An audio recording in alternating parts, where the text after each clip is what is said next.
You're listening to littlepodcast.com. Why you gotta take it there? Retake. This isn't good. We're not talking about any integrity in We this are room. trying to exploit a generation. Ever tell you about that time when I paid for Chinese food with the DVD? The grease is the gravy. You guys played footsie under the table. Yes, but that's irrelevant. I can smell Pepto-Bismol from here. It tastes like an antacid tablet. Why are there so many Draculas everywhere? No. There's potato vodka everywhere. Welcome to episode 203 of Born in the 80s. This is your host, Adam Ham, joined by my co-host, John Rowe. Boy, we got a great show for you guys this week. What the fuck is happening? I wanted you to go with my "Let's Get Started" song. Oh. Not start the. No, you started. It's already started. Yeah, it's started now. That's it's too a late. little trivia question. 200 years from now, when like the alien, because I'm assuming that that's when this podcast will be popular. Is 200 years from now when the aliens have destroyed humanity, but they've learned English, like through their like destruction of humanity. Like I don't know, maybe they're lizard people now or whatever, but like their children's children 200 years from now Yeah. will be way into Born in the 80s, and they'll be like, okay, and then those children's children 20 years after that, they'll be like in their 30s at like a bar, and there'll be like a bar trivia question and be like, what episode of Born in the 80s podcast, everyone's favorite podcast in the alien future of 2216, what episode did Adam start? And that answer would be episode 203.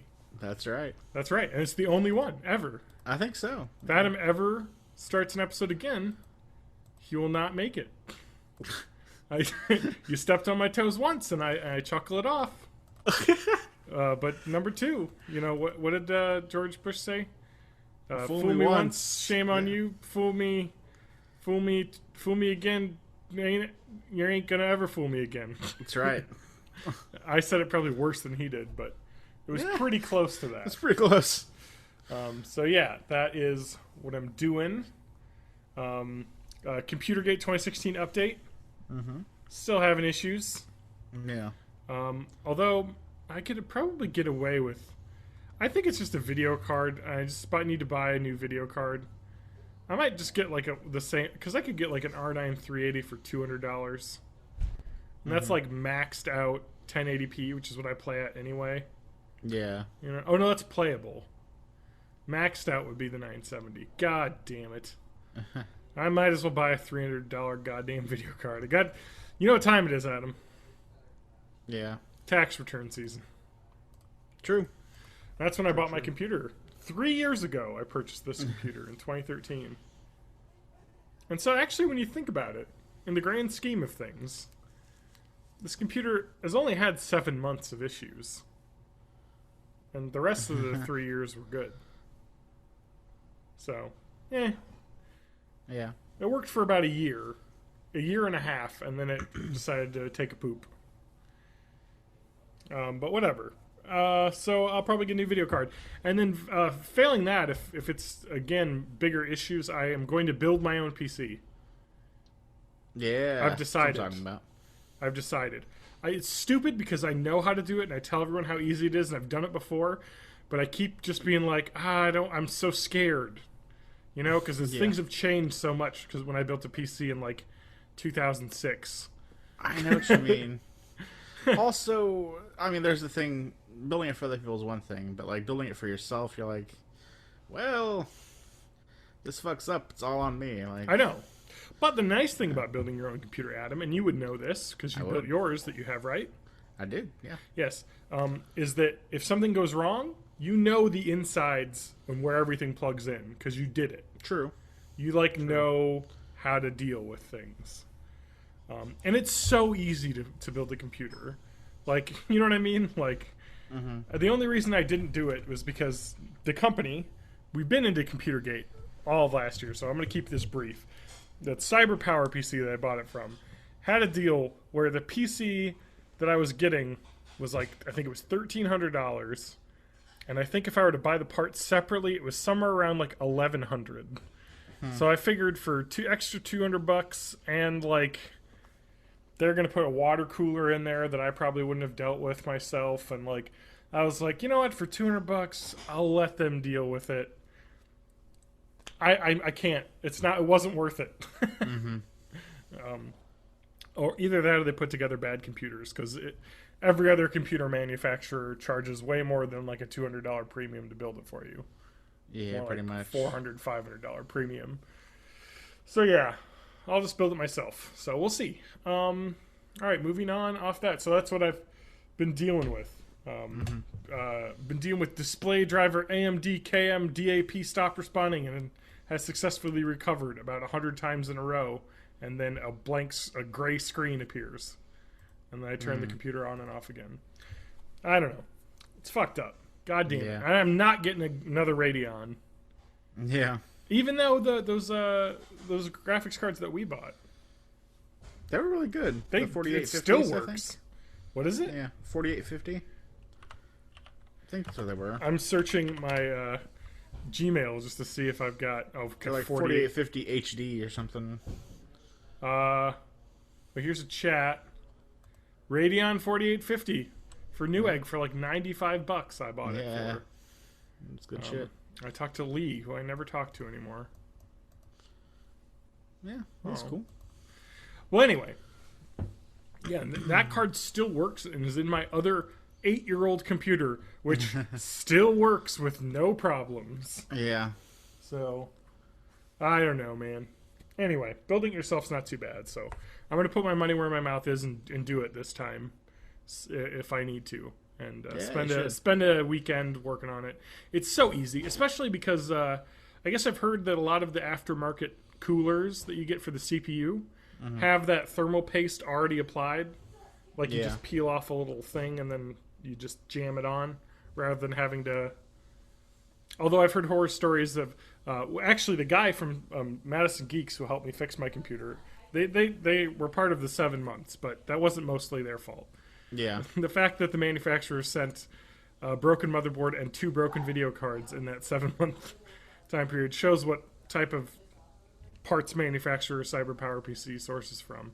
But he told me there was a kid who had put on an aftermarket cooler on his CPU and did not remove the plastic. So it just melted the inside of his motherboard. Man. Because, he had built his first PC, and that was the issue. And it's like, oh, shit, man, that sucks. But they helped him fix it. You know, they got a new motherboard. And I guess they actually had the kid come in. They showed him how to put it together and stuff. They're pretty cool guys there. I got to give them credit. They're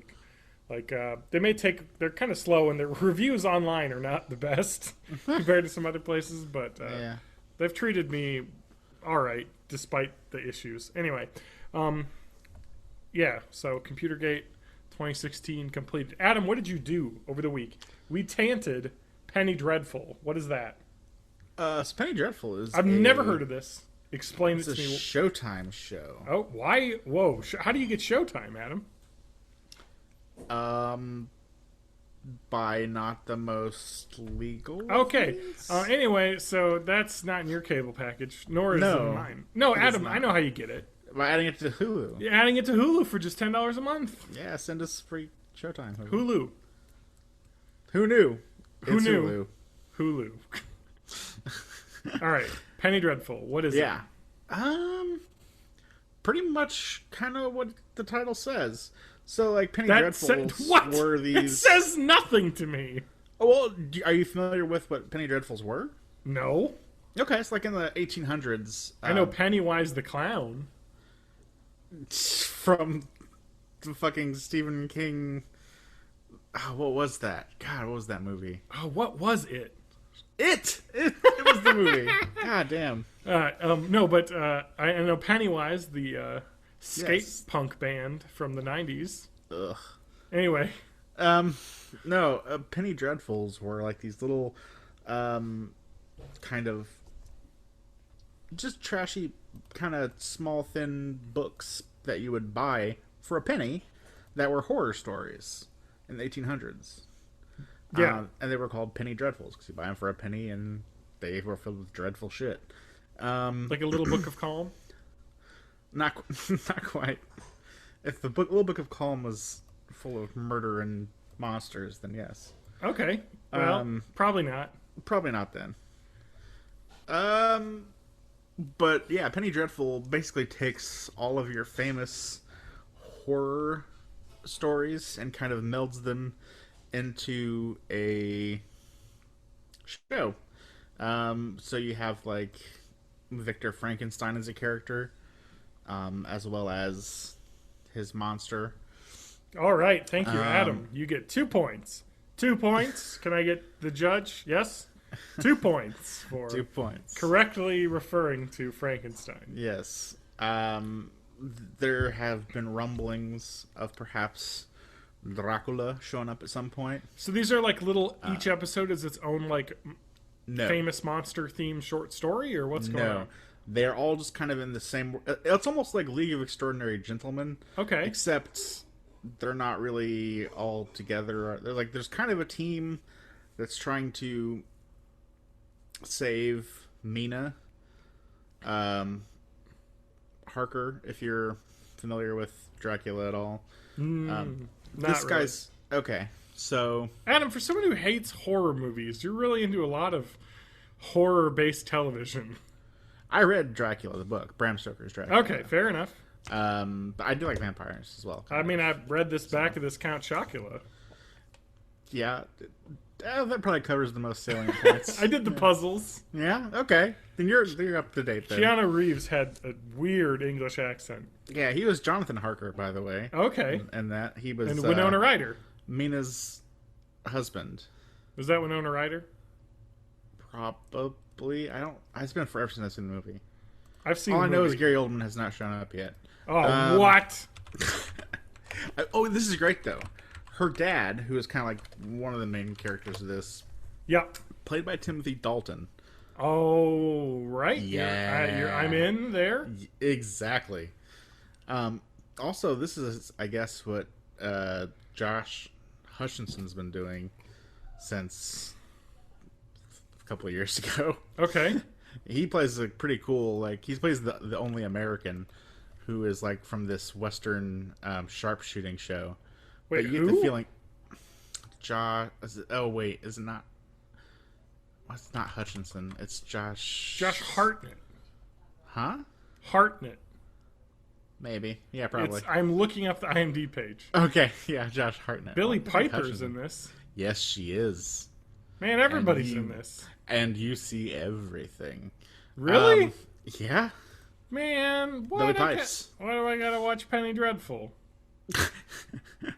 It's really good, actually. Yeah. Actually, when you first meet Billie Piper, God, the person she plays has such a thick Irish accent that it's nearly unintelligible. I think she won like some kind of award for it. She won some kind of award. Yeah, it's really crazy. Yeah. Also, the chick who is the main lady in it is really good. I wish I could remember her name. Yeah. But she's kind of like possessed-ish. So you got like kind of the horror aspect there. Yeah. And then Josh Hartnett's got his thing going on. So he's a gunslinger. Yes. And the guy's daughter, Mina, has been absconded by vampires. So you see some of them. It's just kind of like all these different horror stories going on, and they meet up with Victor because they need somebody, like, they kill a vampire, and they're like, can you give us some information on this, like, what the fuck this thing is and shit. And Yeah. he's like a doctor who's like looking, he deals a lot with dead bodies because he's, of course, trying to Yeah. resurrect bodies, and he does like the autopsy and shit. And it just all kind of weaves together, and it's really, I don't want to say too much about the story because there's, it's pretty involved, but I guess it's classed as a psychosexual thriller. Okay. There's lots of nudity in it and banging. So it sounds like Also lots of awesome action in it, and also lots of Timothy Dalton being a badass. yeah. So, pretty awesome, actually. Yeah. I like it a lot. I like badass Timothy Dalton. Yeah. I've seen 2 seasons of it. and I think the third one is starting soon, actually. Uh-huh. And I will be watching that. Yeah, it's great.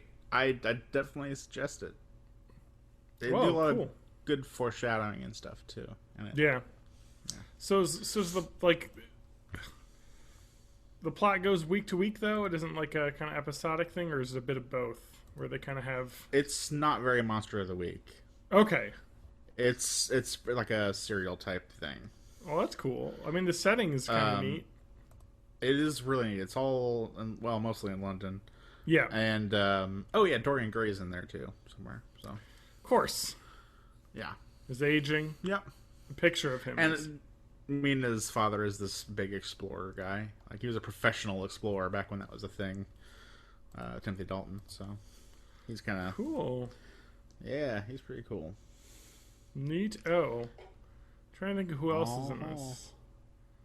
I can't think of her name. The lady who's the main person. Is it? Wait, what's the character's name? Is it Vanessa? Oh God. There's a Vanessa Ives who's been in all the episodes. Yes, Ives. That's Vanessa. That's Eva Green. I guess she's just a character actress who's been in a bunch of stuff. Yeah, she's been in some good stuff. So I'm looking at. She was in Casino Royale, I guess. The James Bond movie, and Quantum of Solace video game. She's Vesper from that. That's it. She was Vesper Lind from Casino Royale. Aha. Yeah. I've been in a couple other TV series as well. So, neato, cool. That's awesome. Yeah, there's a lot of good characters in that. Yeah, also, I think the Dorian Gray is like some band guy, like from Sweden or something. some Sweden band guy. Yeah. Let's see. It doesn't look like she got nominated for any awards.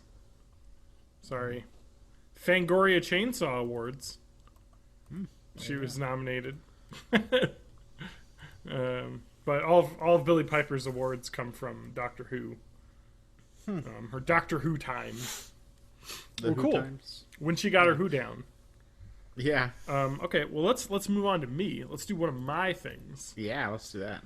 Oh boy, I got 4 games I played, Adam.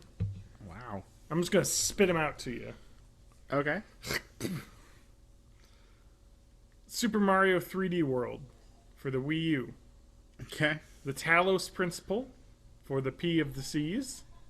The Crew Wild Run. And Firewatch. I played them all. Okay. I also had a Quesalupa. I had one of those too. Oh, let's start with our shared experience. Okay. How was the Lupa?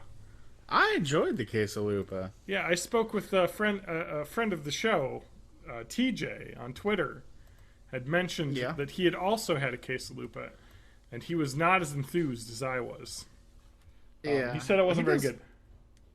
He said he got a second one, and it was way better. So, quality probably varies.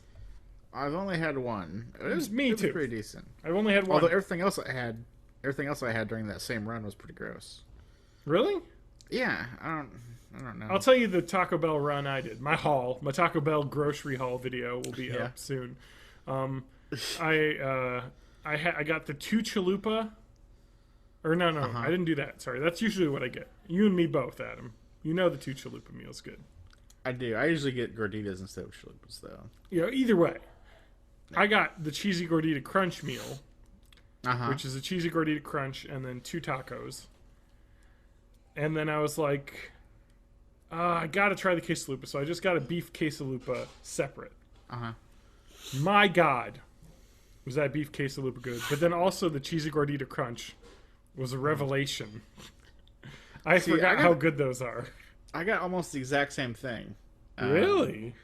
I got the quesalupa meal, and then I got a cheesy gordita crunch on the side. Oh, wow. So, it's basically the same thing minus the taco, I think. Yeah, exactly. Maybe cheaper. I probably should do that because I really didn't need 2 tacos. I just wanted a gordita crunch and a soda and a quesalupa and some side thing.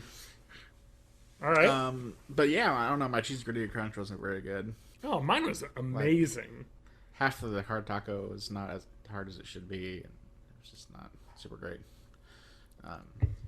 Yeah, and the gordita part seemed really, I don't know, not. Ugh. not Mine was great. like pillowy. Ugh. With the cheese sauce. Ugh, so My good. quesalupa was good though. That shit was good. Yeah, so the Quesalupa, for those who are uninitiated, happened at the Super Bowl. They announced it at the Super Yes. Bowl during the halftime. Or not during halftime, but just one of the ads. And you could go and buy it. I think maybe that night or whatever. It was like kind of a rollout. I guess it had Yeah. already been available in like test markets, so. But I hadn't heard of it.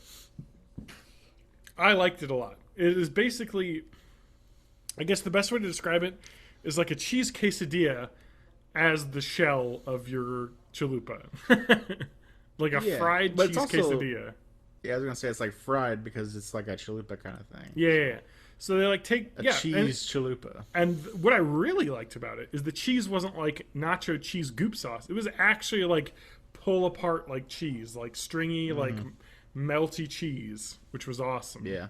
So that was awesome, and I really liked it. Like the texture worked really well because it was that nice chalupa, kind of doughy but also chewy, you know, because it's been fried, and Yeah. like cheese. Like you could really taste the cheese, which sometimes you can't in Taco Bell stuff. So Yeah. if you like a really cheesy chalupa, this is right up your alley. Yes, indeed. Yeah, maybe I'll have to get a quesarito and a quesalupa. Yeah, Yes. I like The the quesaritos is pretty good too. Yeah, but I think the quesarito doesn't use. Does that use melted cheese or does it not? I think it does. I think it does. It's got some kind of cheese sauce in there. I don't know. Yeah, if there's it's cheese melted sauce, cheese but or I if think it's there's just like a also cheese regular sauce. shredded cheese. Because Maybe. that's I don't the remember. best. I don't remember either, but those I wasn't so excited about. Those are okay. I feel like I they like could be them. They're better. pretty good. They always just taste a lot like tortilla because you have two tortillas in there.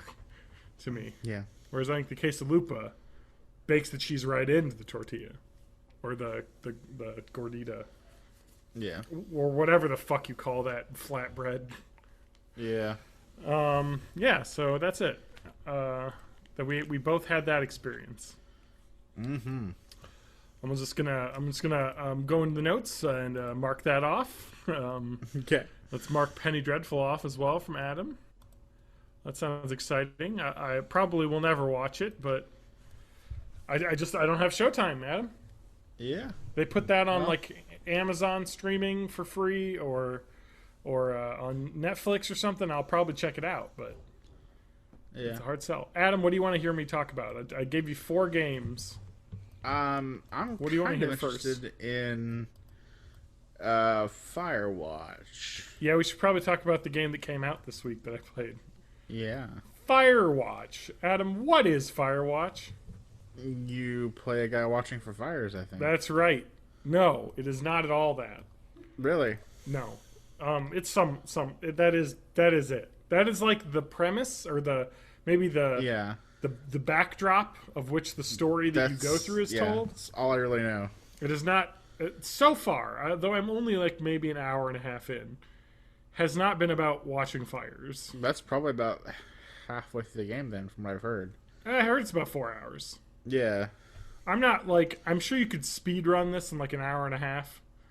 But Yeah. I'm like enjoying looking at the map, walking around, like I was like, there's this thing listed on this map that I found. I'm gonna walk over to it, and then so the whole game is basically you're a character who's, I don't want to spoil any of the story at the start, is going through some life stuff and decides to take a job being a fire watchman out in some I think it's a fictional like Shoshone? Rocky Mountain style mountain, like Sierra Nevada style mountain range Firewatch tower in 1989 the game takes place in. Oh, okay. I didn't realize Yes. it took place in the past. Oh yeah, way in the past, 1989. No cell phones then. No cell phones, exactly. That comes into play. There's actually a phone line that comes into play at some point where you have to, check to see if it's working by hiking through the woods. Awesome. Yeah. So it takes place then, and so your character's going through some it's very much a story game. Like it is telling a very deep and dialogue heavy story that is extremely well done. Like, the voice acting is incredible. Like, they got Rich Sommer, who you may remember from Mad Men as Harry Crane. Is the voice. Yeah. And so he is the character you play. And yeah, so you basically are trying to get away from life to go out for a summer and be a Firewatch person and get paid. So like a midlife crisis job, if you will, or something like that. And then so the story from before you went out there kind of plays in a little bit, and then your boss is a lady that you talk to, and kind of like the dialogue tree is kind of similar to other, like the Telltale games, because this game is made by the people that made the first Walking Dead season and the second season of the Walking Dead games. So for Telltale, and yeah, they're called Campo Santo Games now, and they all kind of left them to form this company, and this is the first game they made. And so the dialogue options happen like that, and they're timed. So you have to like pick how you're going to respond in time. And apparently, I've heard the dialogue trees are branch wildly, basically. So like depending on what you've said in the past, it can affect like future discussions and dialogue. So it's kind of a game for, you know, picking up like, what would I say to respond to what she just said to me, kind of thing. And Yeah. and the whole backdrop is this gorgeous, like, I don't even know how to describe the art style. Just look at some pictures. You know what I mean? Like, I confession, my desktop background is now a folder full of shots from the game set to slideshow. Oh, So wow. I've got lots of gorgeous images. It's kind of like I don't know if I'd say cell shade style. Kind of like cell shaded, but not really. Just kind of a more maybe flat color. Cartoon style shading. You know what I mean? It's not cell shaded. Yeah. Because that's trying to look like a comic book or something, but it is much more of like, it's trying to look like a moving painting maybe. Okay. Style. I don't know. But if you look at screenshots, you'll kind of see that, or if you see a little bit of gameplay, you'll definitely pick up on that right away. Oh, you know, what's it called? The Team Fortress 2? That style? Oh, man. I didn't know there actually was a specific name for that style. Oh, what is there I is a usually specific call name. it cartoony. No, God, what is it called? God damn it. There's a specific name for this type of style. Popular trend. Cartoon-like visual based on the art of Dean Cornwell, J.C. Leyendecker, and Norman Rockwell. God damn it, I don't know. I don't know. But anyway, the best way to describe it is totally like Team Fortress style. So it's not cel-shaded, but it's got a lot of flat, like matte colors and like kind of, I don't know, just beautiful, like hand-drawn lines a little bit, you know? It just is gorgeous looking game. And yeah, so the whole plot is you just kind of experience this story through the, like, summer as a Firewatch guy. So, I don't know, that's it. It's really laid back, and if you like kind of exploration, like walking around in this, like, forest and following the map and, like, I don't know, looking for stuff, it's pretty neat. I don't know how to describe it. It's just cool, and it's definitely a game made just for me, you know, I feel. So I like it. Cool. I would recommend it heavily. And I haven't finished it yet, so I don't really know much more about where the story goes, but I've heard the ending is pretty intense. It's like not what you would expect, I guess. And yeah, so I don't know. I'm looking forward to it. I will be definitely all in on that when I get a chance to finish it. So I'll probably have that finished next week sometime. I'm trying to do it now, like 2 or 3 sittings. Yeah. So I've heard it's better to do it in less if you can. Just because it's easier to... Oh, it's a story. You know what I Yeah. mean? It's like sitting down to a movie, but it's a little bit longer than a movie, but you could do it in an afternoon, you know, and experience it. So I am looking forward to playing more of that game. Adam, Yeah. would you like to hear about The Crew Wild Run? Adam, the game Adam would have no interest in. None. It's like So- a racing game, right? It is not like a racing game, Adam. It is a racing game. It is a racing game. Let me read the like the tagline for it. Let's oh, you know what? I gotta look up the crew because I'm looking up Wild Run, which is the expansion that came out for it. I just gotta find out what. Okay, here we go. Steam will give me the. The Crew is a revolutionary action-driving MMO developed exclusively for next-gen consoles and high-end PCs that leverage new hardware capabilities to connect players online like never before. The Crew takes you and your friends on a wild ride across a massive, open-ended recreation of... That's it. That's it, just of? The description on Steam ends at that point. Okay. Of the United States. So the cool thing about this game, so I think its reviews are middling. The storyline is a joke. It's sorry to the person who wrote this or made this game, but it is like the biggest ripoff of trying to be like Fast and the Furious possible, which is kind of like, not digging it. Yeah. But what the incredible part about the game is that it takes place in a massive open world United States. Yeah. And it is fucking massive. Like, it takes like an hour and a half to drive all the way across the map.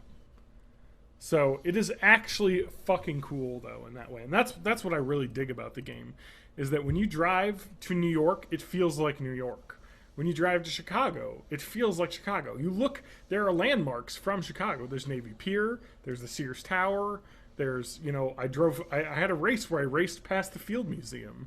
Like, it really looks like the places that you're at. And there's like, it's just kind of like a really cool, massive map that I really like. And I love, I'm like way into like exploration in games. Like, that's probably why I like Minecraft so much. It's one of the things I love about the game World of Warcraft, actually, that a lot of MMOs don't do, which is World of Warcraft has no loading, like, at all in the overworlds, except for going between continents, you know what I mean?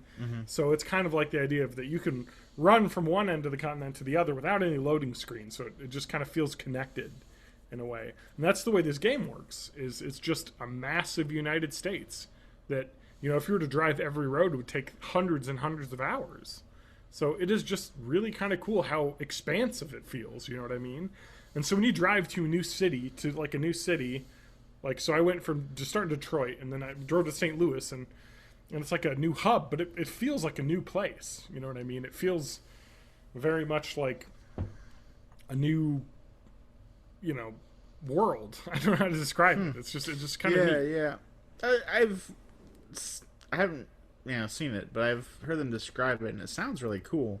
Just the fact that you can like basically pick up and drive anywhere you want to in the United States at pretty much any time is really cool. I mean, obviously it's been condensed, so you're not gonna be driving like for hours and hours and hours on a boring road. But yeah, it seems like a really interesting, cool. Yeah, they actually do some cool idea. stuff. They do some cool stuff with that, with the driving between cities on like those roads. Is a lot of times it's kind of the same thing that like a Burnout Paradise did, and that kind of, it's similar in a lot of ways to that game where it's like an open world where races kind of start everywhere and you can do them.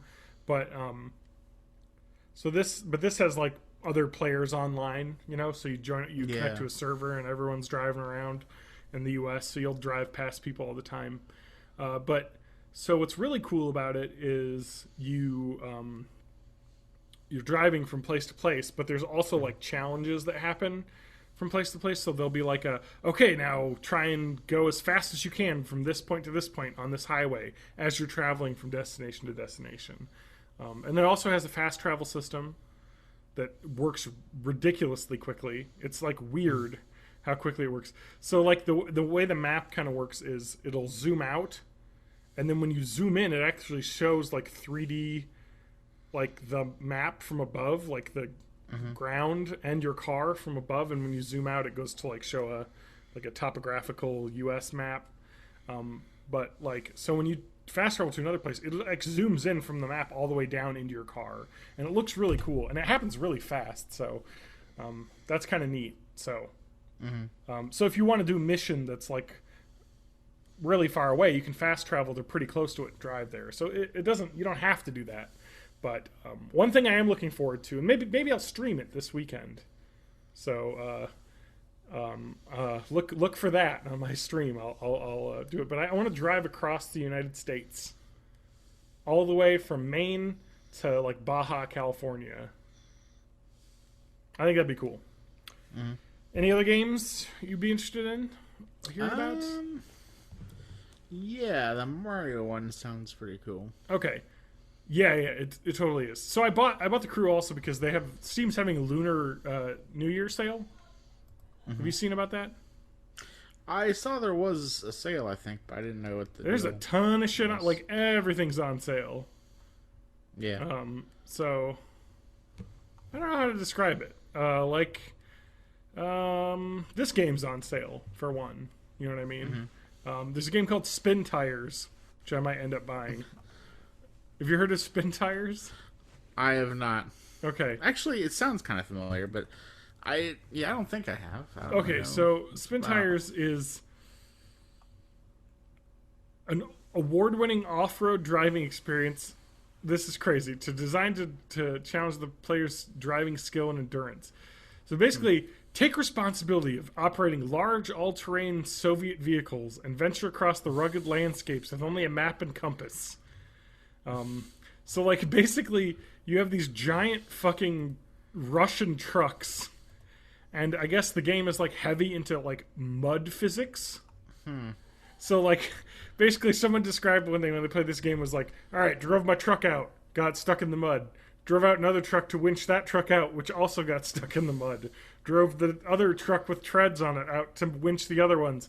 And so it's, like, basically, like, driving in this open, like, forest in Russia, like, just navigating mud. And I guess the physics modeling for, like, the, like, shifting gears and, like, doing all that. It just sounds cool. Like, kind of a open world exploration in cars game.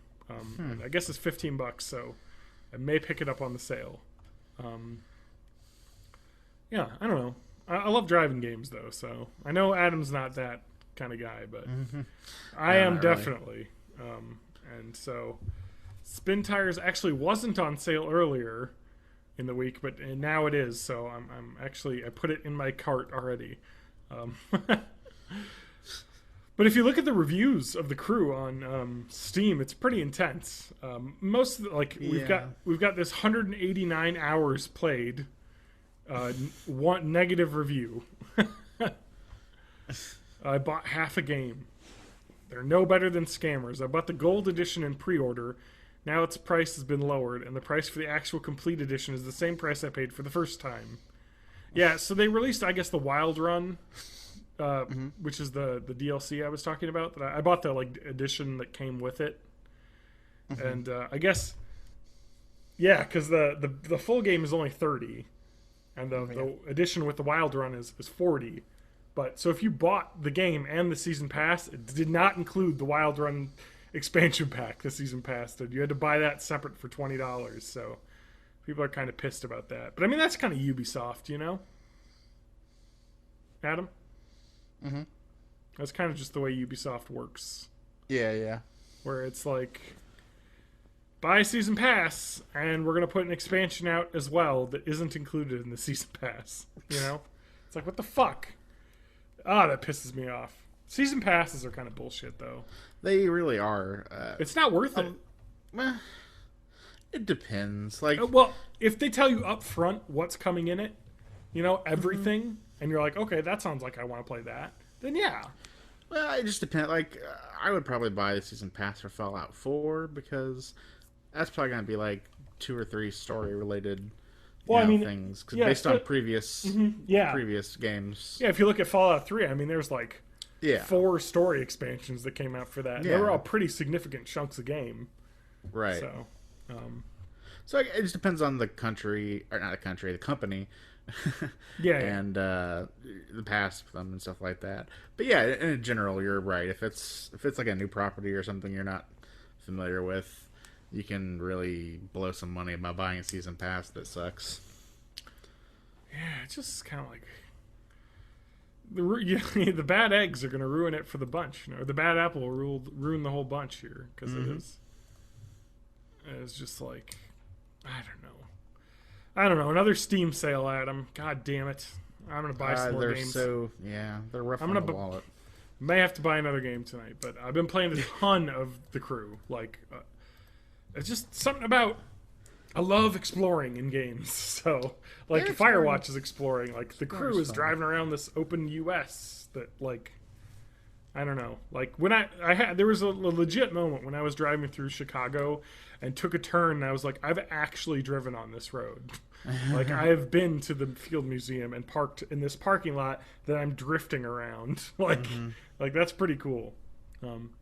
So yeah, that's enough of the Crew Wild Run. So I also bought during the Nintendo Winter Warm-Up sale, I purchased one of the games I had on my Wii U checklist, which is pretty much almost all purchased now, of Super Mario 3D World. I think this came out in 2013. I think so. Yeah, something like that. Yeah, it may have been 14. Like fall 2013. Let me look. Let me just get the I bet it's 14. Could be. Or actually, is this for DS or nope? November 21st, 2013. Wow. Okay.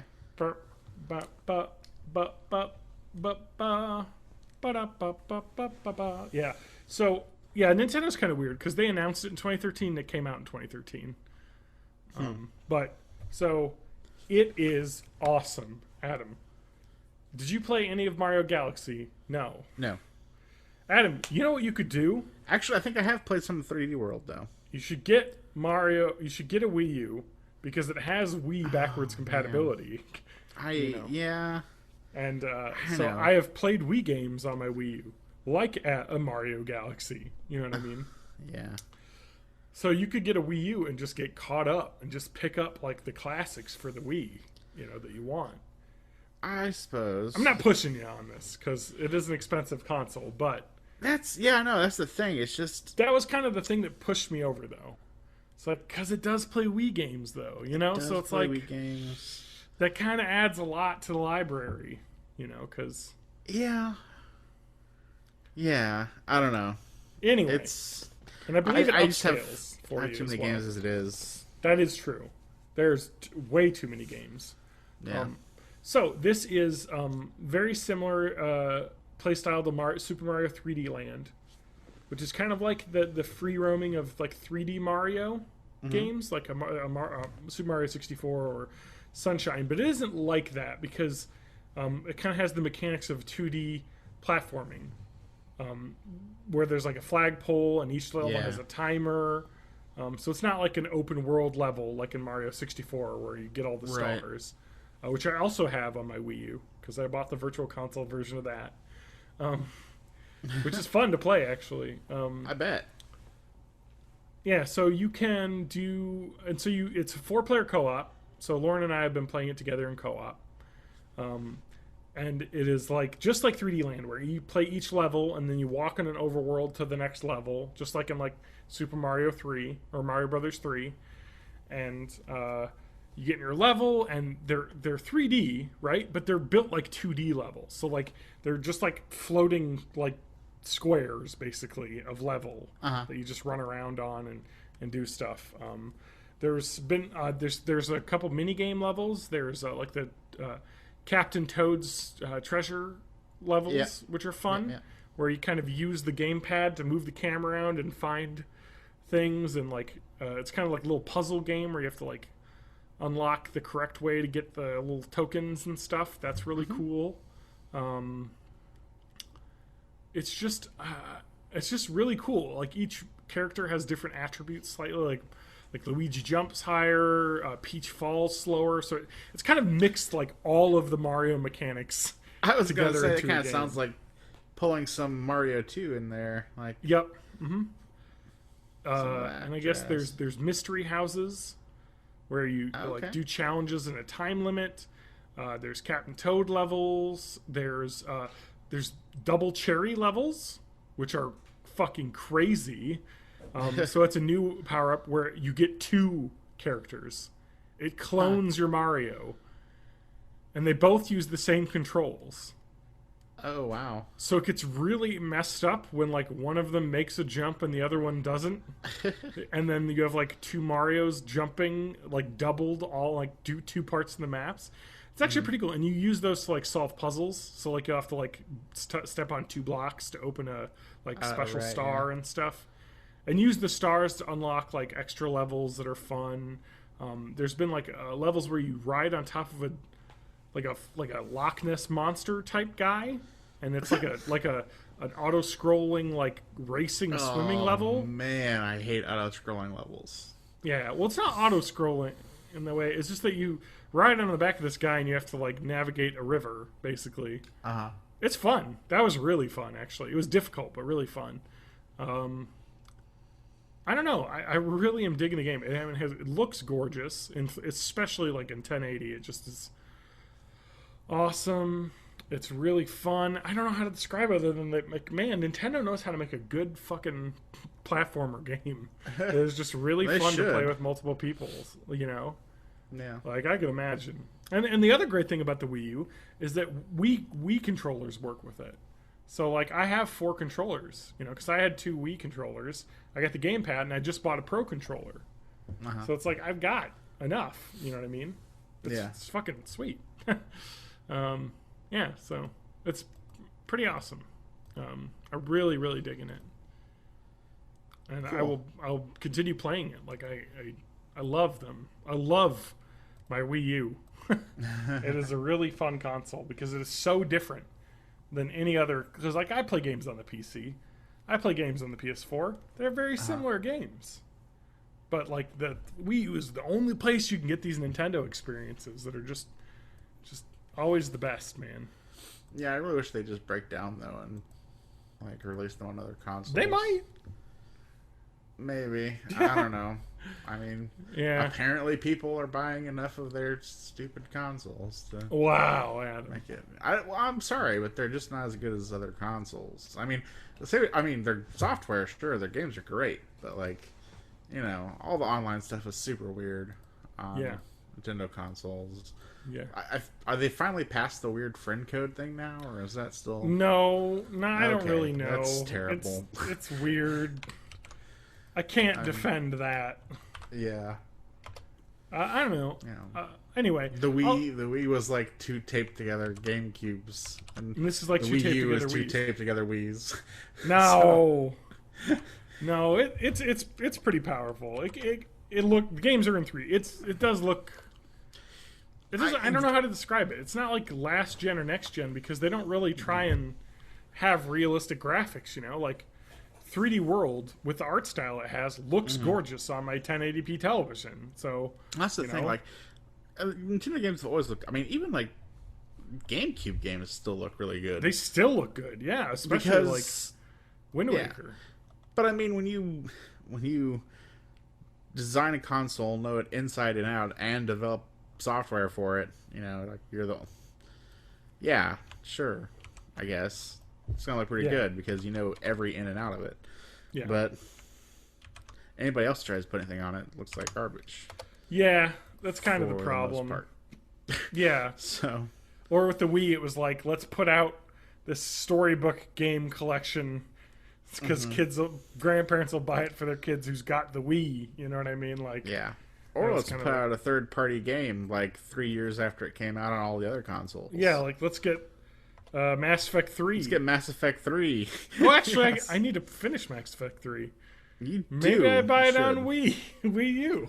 Oh, God. Restart it. Yeah. Well, that's not a terrible idea. I bet I could get it cheap on Wii U. Probably. I wonder if you could even buy it on Wii U.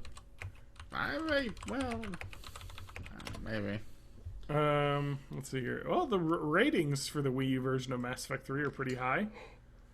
Mass Effect 3 was pretty good. Well, yeah, but it doesn't seem like the version of the game broke No, I had 3 years to port it. Oh, dude, I'm buying this.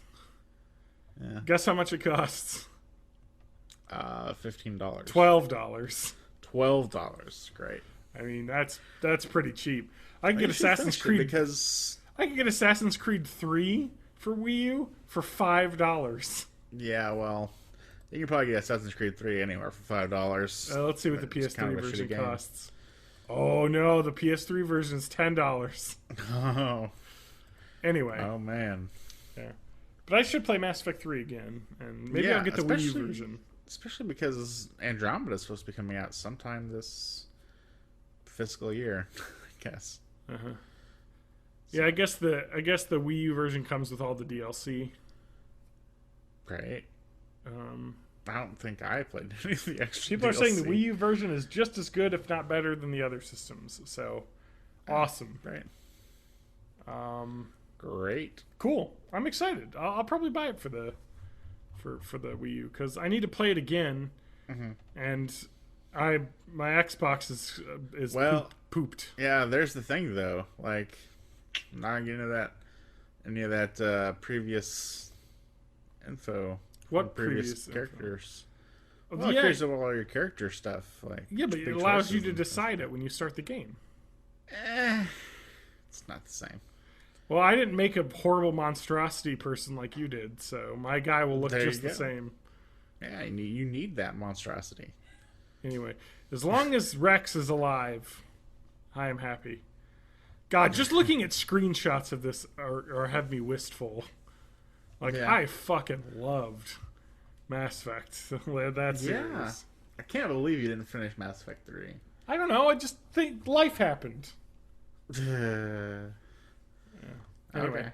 Okay. Dude, Amazon Prime's 20% off pre-orders is incredible. It is. How fucking awesome is that? Although it bugs me that it's only for physical games. Well, that's the way it is. They want to sell you something. They can sell me digital copies. For cheap. Actually, that should be easier for them. It should be cheaper to get like a code than it would be to physically send me some shit. Yeah. But But actually, I don't think they get the codes at a discounted price, though. Yeah, I guess. Because But I think the idea with the physical media is they get it at a discount because they buy it in bulk, and then they can sell it. Whereas this kind of the I digital. can't imagine they couldn't get just as good or better price on codes because that's cheaper for the developer or whatever to provide. Well, it's just as cheap for the developer to provide the code directly to you through a storefront. Like, I don't know.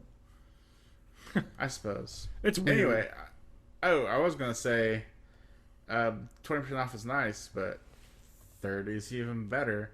For the Division on Green Man Gaming, they had like a 30% off for pre-orders. And that's Division. the digital copy. I think it is, yeah. For Is PC. Green Man Gaming like a legit place? yes, I always see that they have everything the cheapest, yes. but I have a feeling that it is broken. That I've they're gotten selling stuff you from like there. stolen codes. Maybe, I don't know. I'm willing to. It says $60 on their website right now. Well, yeah, that's before you put in the code, What code? the coupon code. Oh, coupon code. What is this? What am I, 90 clipping coupons? Yeah, I'll Amazon fucking put delivers the it to coupon me and get it free. for- Day of release, $47.99. Yeah, you can get it for 42, Wow. and not have to worry about all that shipping and stuff. You can preload it. Yeah. Yeah, Maybe I'll get the Division. We'll see. I'm down for the Division. Yeah. Yeah. I mean, I'm down for it too, but I don't know if my computer's down for surviving. Well, So Yeah. I don't know if I want to pre-order a game for a PC that may be exploded. it's understandable. I really wish I could be like I'm all in, but I don't know. Mm-hmm. We'll see. The game isn't out for a month or so. It's out March 8th. A month. 1 month. Yes. Minus 2 days. Minus like 3 actually. short February's month, a short too. month. But only 2 days this year, or 1 day, because the leap year. This Yeah, it is a leap year. It is a leap year. Don't forget, everyone. February is a leap year. Okay, but we got to go on. So I'll talk about Talos Principle, and you can talk about Psych next week. We'll tant that. Okay. Because I know Adam needs to make tracks, right? No. Oh. You changed your plans? Yeah. I'm sorry. Yeah, it's alright. I'm gonna... Yeah, we were... For those who are confused right now, we were talking about seeing Deadpool at some point this weekend. I was thinking about seeing it tonight, but I don't think that's gonna happen. I'll probably end up seeing it like Saturday. That's fine. But we'll talk about that next week. Yeah, because I'll make a point to that see it. shit looks awesome. I might see it Sunday or I might see it Monday, but I'm definitely going to see that one. Sunday is Valentine's Day too. That's when I'll see it, probably. Sweet. Because I'm going to celebrate Valentine's Day on the Saturday. That's the plan. We're going to do our traditional celebrate it Valentine's Day by ordering a pizza and playing video games. That's what we've done every year. That sounds awesome. Best way, because it's the most fun. And going out is stupid because everyone goes out. And then you can't get anywhere and you have to pay extra. It's dumb. I think we're Stay going in out, and go out to eat a different night. I think we're going out tomorrow. We're going to be in Springfield anyway because... Classy my sister downtown moved. restaurants in Springfield. Springfield's really... It's a big town. It's the capital. It's got some shit. The capital of Illinois. Yes, the capital of Illinois. Yeah, the fucking like corrupt nation of the world. Hey. Corrupt means we get good food. What? Yeah. Explain that. All the fat cats. And, they're eating something. Good food. Oh, okay, yes. Got it. You're saying the actual town of Springfield has the good food in it because Exactly. the fat cat. Well, then they're dine like a fat cat, Adam. That's what I'm planning on. Which, Actually, my experience is my fat cat dines by laying on the floor and dragging food into her mouth. that's what I'm doing. All right, there you go. That's the best way to eat. I've learned it. Yeah. Make a frozen Go to a pizza. nice fancy restaurant, laying down on the floor, and shoveling food in my mouth. Shovel it in. Yeah. Get a funnel, maybe. Maybe. Funnel cake, maybe both. Who knows? Oh, there you go. Adam, I tanted this last week, so we got to talk about it. Okay. Mario Maker had an emergency maintenance. Say that 5 times fast. Mario Maker emergency maintenance. Mario Maker. There it is. New Exactly. tongue twister Yeah, I for know. the video era. For the millennials. All right, Adam. So, 2 weeks ago, the Mario Maker servers just went down in the middle of the week. They're like, patch! Out of nowhere! Like, hey, we're fixing something. Yeah. So the crazy story behind it was this Mario Maker player named Joseph. I got to give credit to Patrick Klepek for the story he wrote about this on Kotaku a couple weeks ago. But it's a really good read. I'll link to it in the episode page. But so a Mario Maker player by the name of Joseph, I'm going to keep his last name private, found this glitch in Mario Maker or discovered a video where another player claimed their level had been hacked. On YouTube. So someone had managed to he had built this like crazy puzzle level and this guy finished it in 3 seconds. He was like, what the fuck? Like, how does that happen? So he tried to study the screenshot and see how he could reproduce this glitch, rather than like a hack, because it's not hacked, it's a glitch in the game. So he realized that the hacker had access to items that weren't in the level. And so in Mario Maker, you can play a level someone else had, or you can download the level and then edit it yourself, just to mess around with it. But you can't re-upload something that you've messed with, So basically, what happened was it was possible to download, but that's not what was happening. The hacker, the person with the glitch, was playing the level on the server, which is why the record times were being recorded, because it records, world records for each map. Basically, it's been made. So basically, reproduce the glitch, and so rather than completing a level in the intended way, you can download it, edit it yourself, and if you edit it in a very specific way, and then and then like I guess it's like putting an invisible like fire chain at a certain length. It like does a thing where it basically gives you like all the items basically. Huh. So it's like a really weird glitch where so it uses the rails in the game to like, I don't even know how to describe it. So like you swap. So what you do is you build like a rail with like a fire chain on it, and then you like attach like an item to it, and then you like unlock the level, but it doesn't undo the rails that you built in the level when you play the like on the server version. Okay. So like edits that you make on like a certain piece of an item stay server side, and then when you play the level, it records it as like an original level, not like the edited version you made. So yeah, it's pretty crazy because you can just like basically break super hard levels by like using like skips that you can build in games. So like basically every single map that ever been created in everyone had ever made could be broken by this glitch basically if it got widespread. So like everyone's world records, because it's not like a glitch specific to one level. It's specific into the way that the builder like makes levels. So it was like crazy. So like there's like Mario Maker streamers, you know, because that's kind of a cottage industry. And so he contacted a couple popular Mario Maker streamers to try and get information out about it, and he confirmed it himself, and he made a video and uploaded it to YouTube. And so he was like trying to figure out a way to get in touch with Nintendo, because Nintendo's kind of a, you know, reserved company. You know what I mean? They're pretty quiet, you know. I mean, there was that guy. Oh my God, who's that Treehouse guy that got fired for like saying some shit in a podcast? I don't know, man. Oh my God, it was like the most like, oh, here we go, localizer.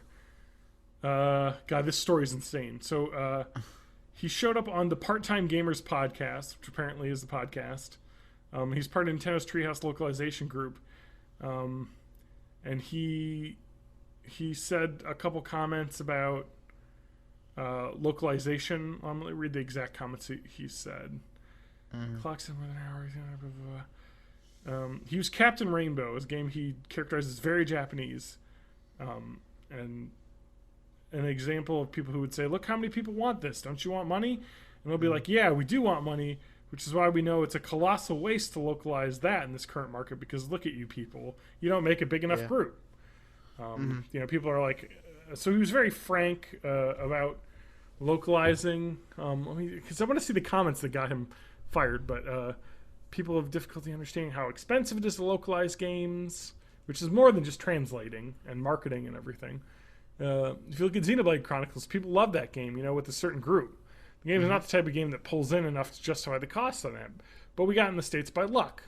That Nintendo decided, oh, we'll take the bullet, we'll localize that. Like, okay, because someone's going to have to eat the cost somewhere. Because the game is guaranteed to not sell enough to justify how big that game is. You know, hundreds of hours, all voiced. There's a lot of money that goes into that. People are like, why do you guys hate money? We don't. That's why you literally can't make everything. And people don't just like finding out that their fan base is actually too small to justify the cost of anything they want. And they don't get that. And then they'll say, why don't you do that anyway? So that's like what he said. Okay. And that's it. And he was fired for saying that. Yep. Like, he wasn't even... He was just frank. He was just saying what everyone assumed. Yeah. And like, basically speaking, like... You know what I mean? Like, speaking frankly about, like, the realities of the way money works. You know what I mean? It's like... What the fuck? So, yeah, he got fired for this. And Nintendo is not, like... They're very guarded, you know? Like... with their PR and everything. So yeah, he couldn't get a hold of anyone. He said, if I went through customer service, he wouldn't get to the right people. It'd be, you know, like, oh, did you enter your code in wrong? You know, kind of like. So he went to LinkedIn and found a bunch of people that were like Treehouse, like localization managers and like editors for Nintendo. You know, it's people that make like the Mario Maker levels, yeah. official levels for Nintendo that get put out. Uh-huh. And so he sent a message with an explanation of the glitch and a link to a YouTube video that he put up of the glitch being performed that he had put up unlisted. So that way only Nintendo could see it. He didn't want like how to get this glitch done publicly, so it wouldn't ruin Mario Maker for everybody. You know what I mean? Yeah. So he sent a message, and the person responded, "Thanks. Something similar was on our radar, but I appreciate you passing this along. We'll sort it out for sure." He didn't really buy what he was saying. He was like, it seemed like they didn't know about this, since typical maintenance is done on Mondays for Mario Maker, and now there's just this, hey, we're taking it down immediately, as soon as he said this. So, like, it's very clear, like, I got tipped off of it, and they're like, shit, we gotta fix this quick. As a thank you, Nintendo sent Mario, the guy's video, from YouTube. He took the video down from YouTube, as due to a copyright claim, your YouTube video has been blocked. This means your video can no longer be played on YouTube, and you may have lost access to some features of YouTube. It was a private video that they had copyright blocked. And he said, so much for biting the hand that feeds you. We called the takedown rude, which it definitely was. I mean, he pointed out a glitch for them without going public about it, you know what I mean? And then they just are like, oh, your video's just deleted. Like, what the fuck, man? Anyway. So that's it. Glitch got fixed. A very surprising story behind the backstory of Mario Maker's emergency maintenance that happened. So kind of neat. I don't know. The moral of the story is to help Nintendo out, and they're not going to pat your back. All right, Adam. It's time for you to talk about something. Okay. I picked a story specifically for you. You did. Yep. Did you see it? Which, well, I'm not sure. Well, you don't need to know the story, because I have a feeling, Adam, you know a lot about this already. Yeah. Do you have the page open? Well, gravitational waves. Yes! I saw you post something about it on Facebook, too, so. Adam, what are gravitational waves, and what they've been discovered? They are long theorized waves that are created by the attraction of two bits of mass together and how they warp the fabric of space-time around them. So why because of their mass and matter. So how did we discover these? We have a machine called the LIGO. The Laser Interferometer Gravitational Wave Observatory? Yeah, that's the one. Uh-huh. And it detected these gravitational waves, which it was recently upgraded to do. I think it was detected in two places, actually. Like, someplace kind of in the south and someplace, like, more east. Livingston, Louisiana, and Hanford, Washington? There you go. That is not east, that is west. That is the west, Adam. It's very west. East of, like, Hawaii. Yeah. But we're not in Hawaii. No. Oh, I saw a movie that had to do with they Hawaii. could basically kind of tell that it comes from the southern hemisphere from, like, those two points and the difference in time between them. But yeah, they've discovered these gravitational waves, which were predicted by Einstein.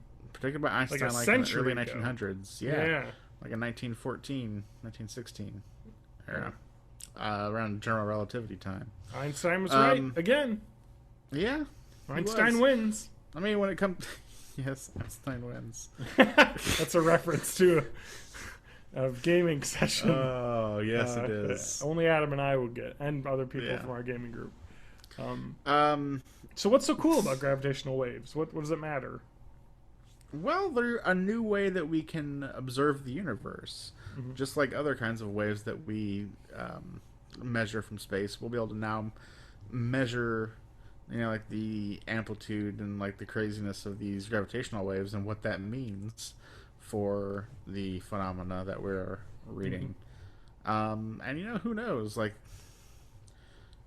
they don't really mention this kind of stuff because they don't get into sci-fi and shit. But once you start learning more about these waves, that's how you get to the point where you can like control this shit. So, you know, I mean, right now we're just kind of figuring out how this matter in this space-time fabric that we live in is how it affects it.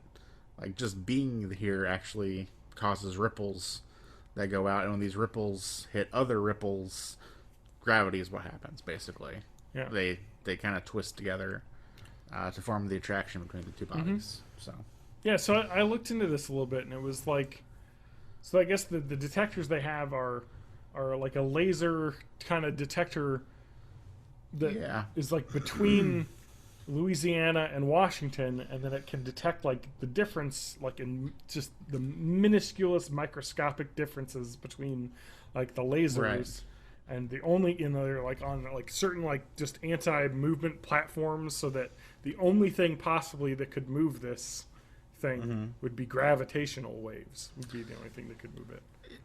The human ability to like create experiments for all this crazy stuff is amazing. It is incredible. When we were finding out like neutrinos and shit like that, we had like these huge underground areas that were blocked off from everything, and they were just filled with like heavy elements that these neutrinos might interact with because they were so dense. Oh yeah. I mean, and then that paid off too.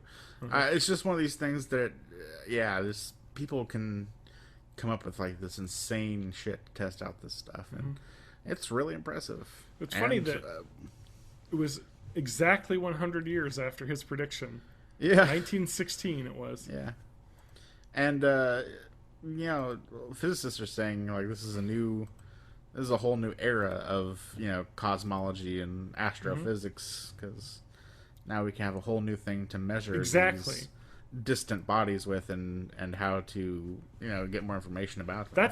That's like the best way to describe it. It's like, hey, you know when they invented the telescope so you could see farther into space? We have a thing now that allows us to like detect another like way to see space, basically. Like a new way to observe the galaxy and the universe.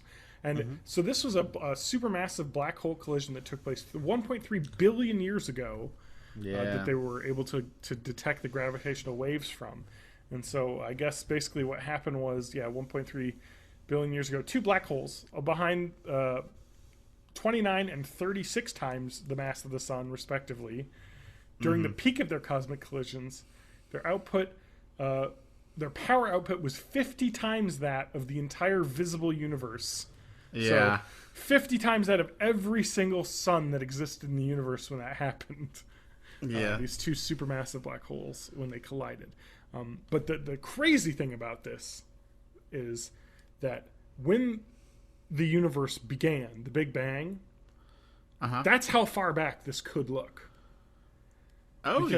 Because the Big Bang, there was no light, like or the amount of light was like infinitesimally small and so long ago. You know what I mean? That it is like impossible to detect with our current things. But gravitational waves and the study of them may be able to detect things as far back as the birth of the universe, which is crazy. Yeah, totally. It is a big deal. Like, it doesn't sound like a big deal, or it sounds weird, but like I think the best way to describe it is it's just like it's like a new type of telescope. You know, like how a telescope allows you, because you can look at the sky or you can look through a telescope, and that's a very different way of observing the sky. And this is yet another way to observe the sky in a much more like, you know, just more details, which is awesome. So yeah, I thought that was pretty cool. So yeah, we discovered the God particle, we discovered gravitational waves. Man, physics is just doing it, huh? Yeah, and I don't think I have any articles on it either, but there was also a relatively successful fusion experiment not long ago for the in Germany. ITER. Yeah.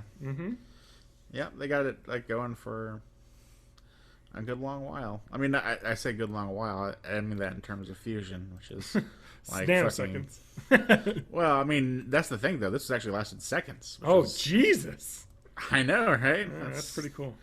It's an improvement for sure. Oh, so I went on a Wikipedia hole recently. Speaking of nuclear like fusion, speaking of fission, I went on like a Wikipedia hole looking up corium. You know what corium is? No. So that is the elephant's foot from Chernobyl.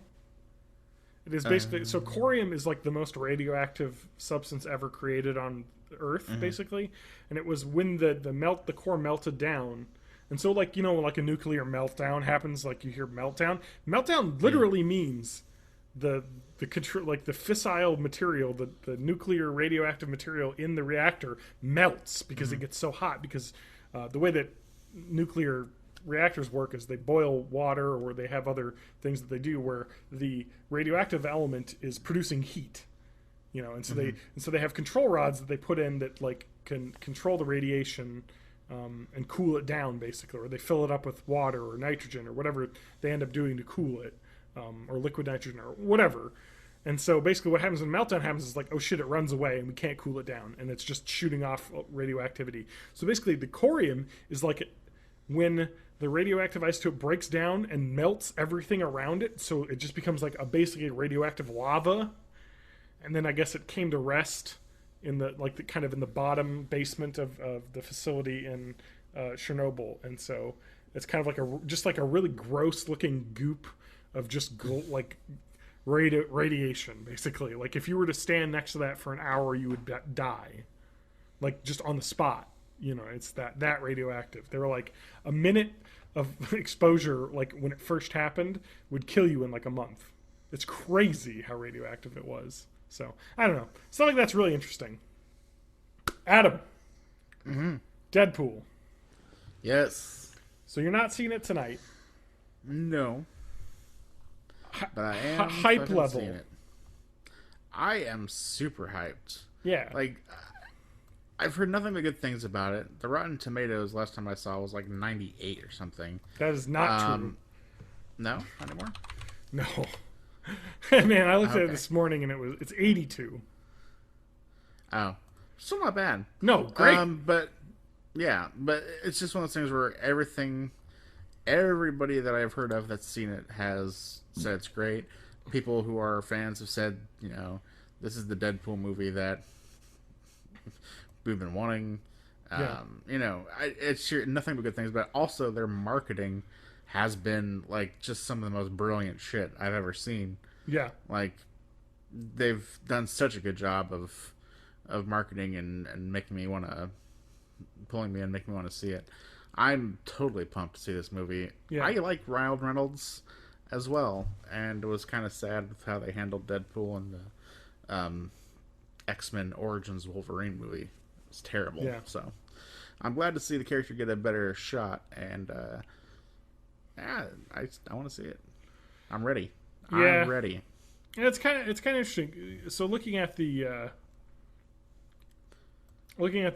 top critics, it's 76%, and that's just like people like this movie. Like a lot of like really good people like this movie. Like I'm excited. It sounds awesome. The trailers. I always worry with comedy movies and trailers that all of the jokes are in the trailer. So hopefully that's not the case with this one. I mean, I like the trailers. I laughed at the trailers. But from the you've seen the promotional material for this that he's done,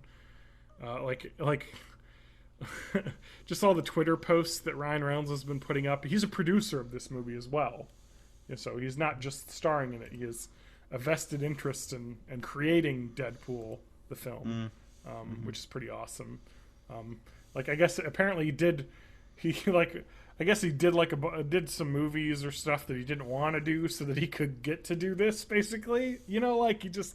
This was his passion to bring Deadpool to life, Which sounds awesome. I mean, the story's fun. The fact that it's rated R is good. The fact they used DMX as a trailer song, is like, all right, they know what they need to be doing in this.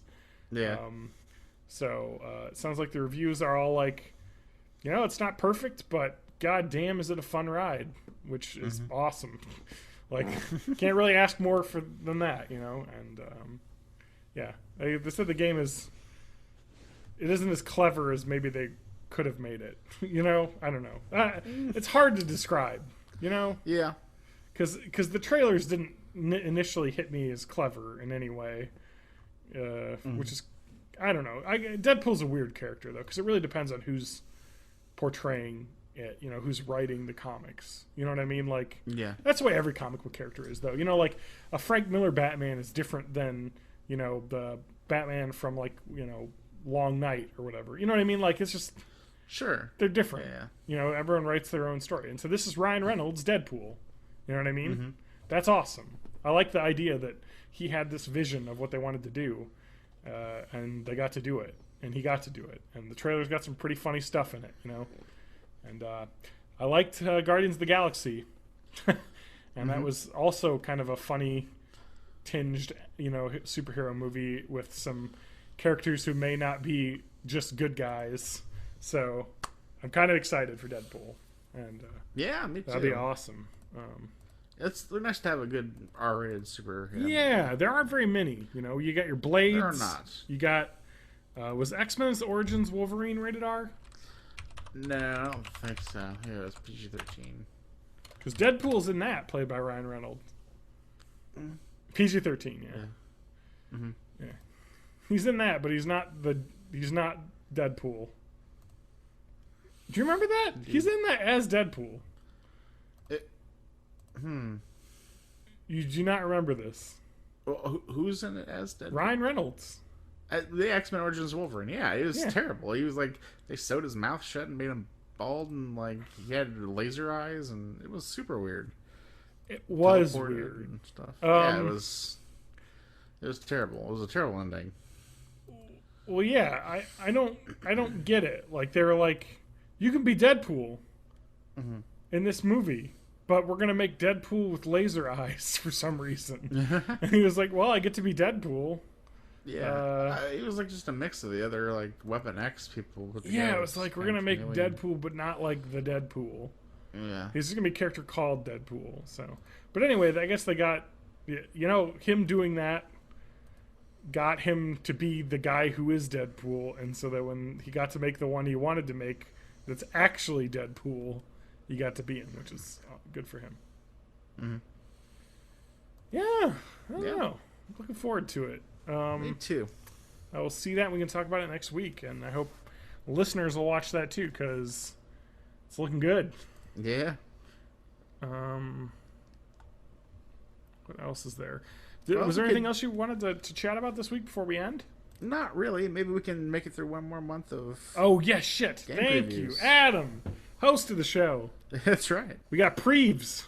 We got some preves. Oh, Doom, the Doom game. Yeah. The release date was updated to May, so we'll talk about that when we get to May. But we are at Okay. April right now. Indeed. I'm going to look up a new list, because this is an old list. We'll do Wikipedia. God, I love how my clicking goes through, too. Yeah. I apologize. You can really hear that picking up on the mics, because I have that clicky keyboard, but I like those keyboards though. They I sound. love it. So we're at April, right? We are in April. Okay, cool. Okay, April hasn't updated a ton. March is a lot of games, but April. So we start off. Quantum Break's coming out April 5th. It's Windows and Xbox at the same time, Okay. so you could buy it on PC, Adam, if you wanted to buy Yeah, I could. it. So Quantum Break is by Remedy, the makers of the awesome Alan Wake series, which I loved. I have not played that, so It's really good. They Yeah. also did Max Payne and Max Payne 2, which I also loved. oh, those are good. Yeah. Yeah. Okay, maybe I am more interested in this than I thought I was. Because So Quantum Break's like a third-person action game. Plays Jack Joyce, person who has time manipulation powers. So it's like kind of a third-person shooter game with time manipulation, where you can do time rush, time dodge, time shield. I don't know, like I time-related feel like time combat. manipulation. Time manipulation related combat. So yeah, there's like so the plot is Quantum Break is set at around Riverport University, a fictional university set in the northeastern U.S. with a time travel experiment has gone wrong. Adam, oh no, time travel no. experiment. So basically, time is breaking down, and the two main characters with different time-based abilities have to fix the world, basically. So it's like Doctor Who. Yeah, maybe. Season finale. Season finale Doctor Who, baby. Yeah, so like time's like starting collapsing. There's like environmental puzzles where like a box will be looping in time, and you have to like use that. You know what I mean? It's like kind of like it sounds kind of neat. But the crazy thing about this game is that I believe it's was teased in 2013. I think it was supposed to come out in 2015. 2014 it was originally supposed to come out. Yeah. Delayed to 2015, then delayed to 2016. That's the story of like most games now. So it has its own engine called the Northlight engine, so it's not built on any other engine. But the game also has a live-action digital series produced by Lifeboat Productions and Microsoft. Don't know if that's still happening. Oh, it is. The game is about the heroes, and the show is about the villains. Remedy has stated that how you play the game impacts the show, and the show informs you how to play the game. At the end of each game episode, so people thought this was going to be like a TV show coming out, but basically the idea is it's going to be separate now. But I guess if as you play the game, it's still kind of up in the air what this actually is, but it definitely is filmed. There are 4 22-minute episodes. It's weird. So the cast for the TV series is Sean Ashmore, Aidan Gillen, you may remember, as Mayor Carcetti and Littlefinger. Play the 3 main characters, and Courtney Hope, 3 main characters. So I guess the idea is that you watch the series to get the whole story of the game. Like the live action is the same universe story as the game. I don't know. It sounds like a neat experiment that kind of fell apart, but yeah, I think it sounds kind of cool. I loved Alan Wake, so cautiously optimistic. Alan Wake is one of my favorite games. But all that like transmedia bullshit, I've never seen it not be gimmicky. So yeah, I don't know. We'll see. Maybe they'll do it right. Yeah. Well, anyway, one of the awesome things I love about Alan Wake was that it was kind of written like a TV show. I don't know if you ever played that, but so there's 6 episodes. And basically you play an episode of the show, and then it ends with like credits and like a song. So like you got like a Roy Orbison song for like the credit sequence of episode 1, a David Bowie Space Odyssey version for the episode 6 ending. It was a Depeche Mode song for the end of credits for another one. It's actually pretty cool. It's like, I don't know, like you'd like play and then when you start up the next episode is like previously on, it shows like clips and stuff from the gameplay. It's like a really cool. I'm talking about it right now makes me want to play it again because I love the setting. Kind of like you're a writer who goes to like the Pacific Northwest, and then just crazy shit happens in this small town, like just monsters and darkness everywhere, and you have to like bring the light to the darkness. And there's I don't know, like it's a really awesome game. I fucking loved it. Sweet. Yeah, and so Quantum Break, I'm kind of excited for, I guess, a little bit. A game Adam might be more excited about. Dark Souls 3. Yeah. Coming out. I am excited about this, although... So what is this? I wonder... How is this different from Bloodborne? So, Bloodborne was like a weird branching off of the Dark Souls lineage. I mean, it was by the same director. Oh, was Bloodborne from Software or not? Yeah. Yeah, Bloodborne was from Software. It is, it's like a branch off by the same director who did Dark Souls. So he did Dark Souls. He did actually Demon Souls. He did Dark Souls. Yeah. Somebody else did Dark Souls 2. Yeah, which people were like, I don't know. Yeah, people didn't really like Dark Souls 2 that much. They think it was kind of the worst one. And he did Bloodborne, which people did like. But the thing about Bloodborne is the story's cool but different. And also, the gameplay is way different because there's no sword and board, there's no shield. It's all like dodging and weirdness, and also no magic really, and guns. So yeah, it was slightly different. Yeah, and also like guns, but not like real guns. I mean, they're real guns, but they're used for like some kind of weird stagger effect. Yeah, they're used for like a stagger mechanic. Yeah. Like you're fighting a guy and then you hit the gun, and then they're like stagger for a second, and then you could get a melee attack in. It wasn't like you could be like a gun guy. No, you could not be like a ranged character at all in that game. Yeah. The guns were strictly for breaking up enemy attacks and staggering them. And it was a lot about dodging as well. Dodging and staggering and melee. Which is cool in its own right. And it has kind of also like a neat kind of Victorian aesthetic to it as well. But that was kind of a branching off of the series. I don't know if we'll see any more of those or not. But the director's coming back for Dark Souls 3, so people are pumped. Yeah, it's going to be a lot more like the original Dark Souls. Yes, and it seems like, they're also tying a lot of the story back kind of into the first one as well. I mean, like there's going to be Firelink Shrine is going to be back again. Much changed, but it'll be there. Cool. And I don't know, stuff like that just kind of makes me kind of excited too. I tried Bloodborne. I didn't get like into it at all, really. It's fun. It's hard as balls, especially if you can't use a shield. I thought they're all hard as balls, Adam. Yeah, they are. All I remember is watching you play Dark Souls. In your apartment, doing the same like level over and over again to grind souls. Yeah, grinding souls. Turn this corner, hit this guy. Turn this corner, shoot this guy, hit this guy. Yeah, that was the parish. I think that was pretty early on. Yeah. Yeah, it's I don't know. I think I'll probably like Dark Souls 3 more than some of the previous entries, but I never actually even finished Dark Souls 1, unfortunately, due to some performance issues. Wait, Adam, are you having performance issues? My Xbox 360 was. Oh.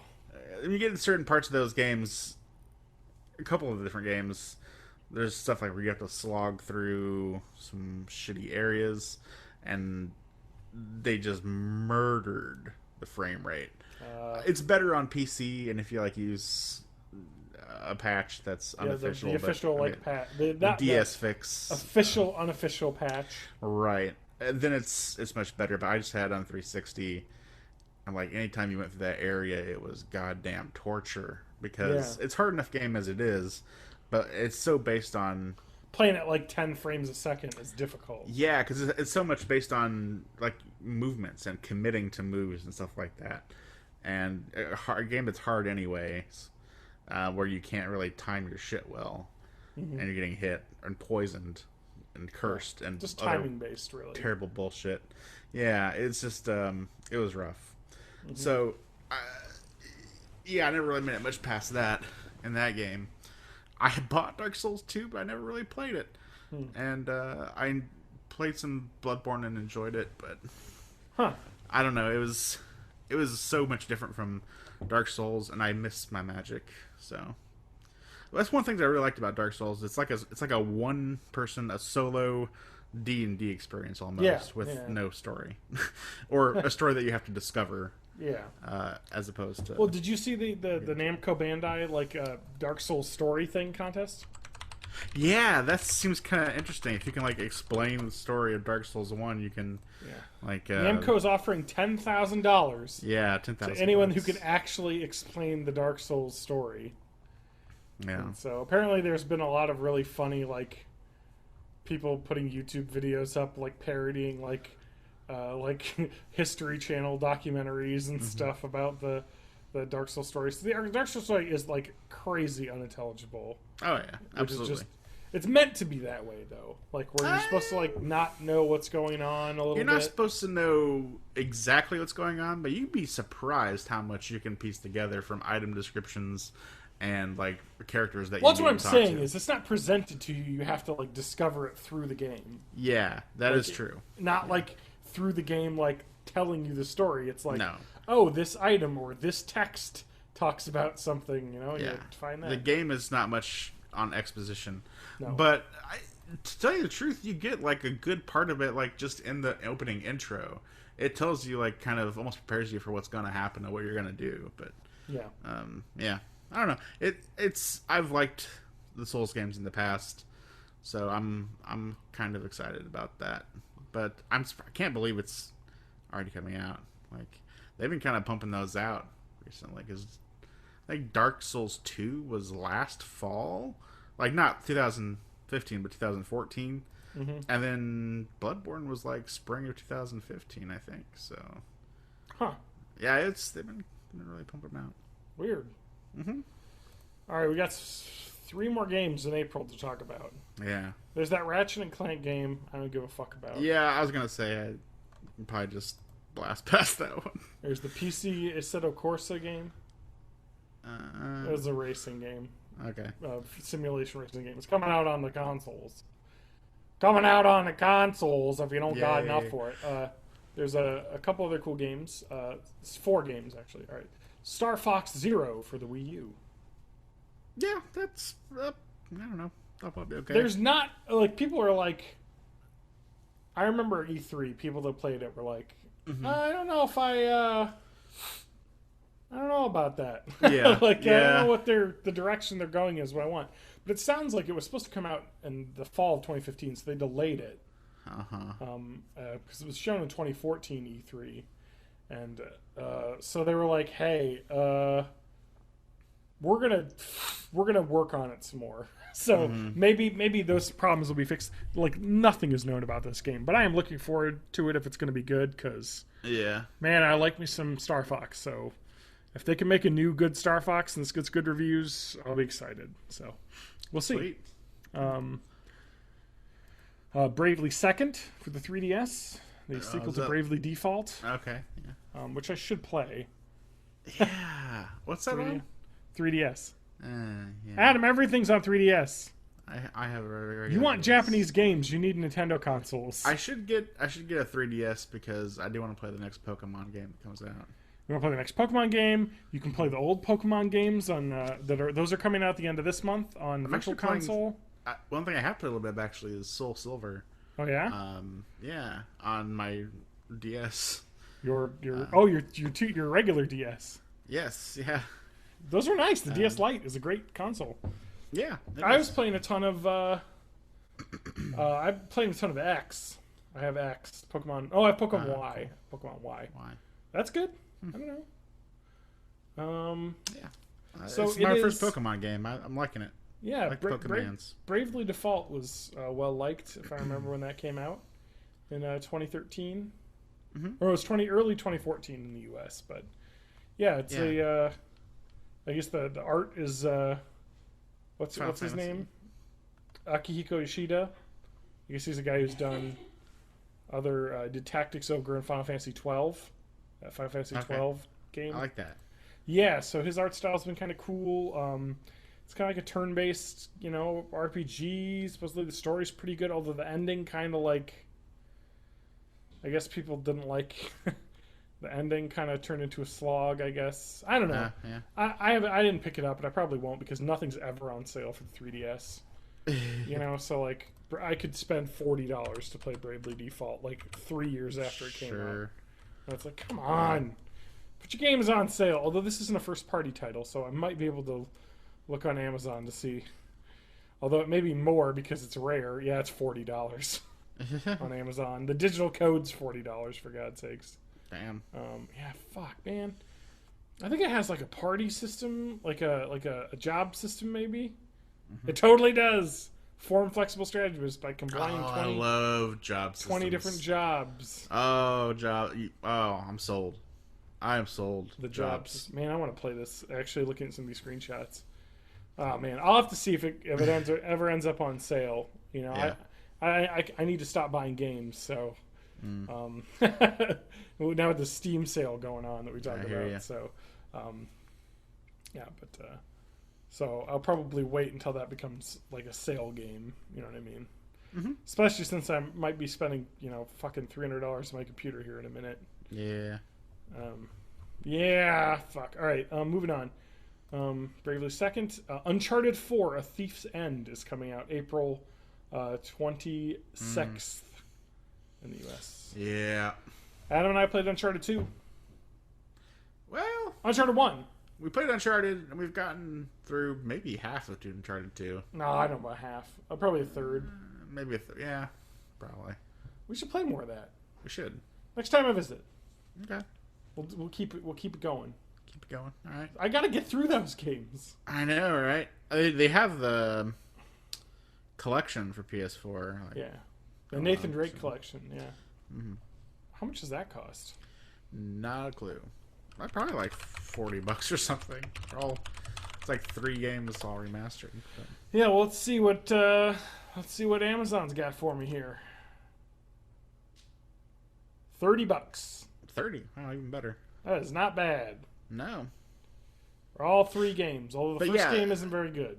That all I'll say is Uncharted 4 looks great, and I would like to play it. It looks sick as hell. Yeah.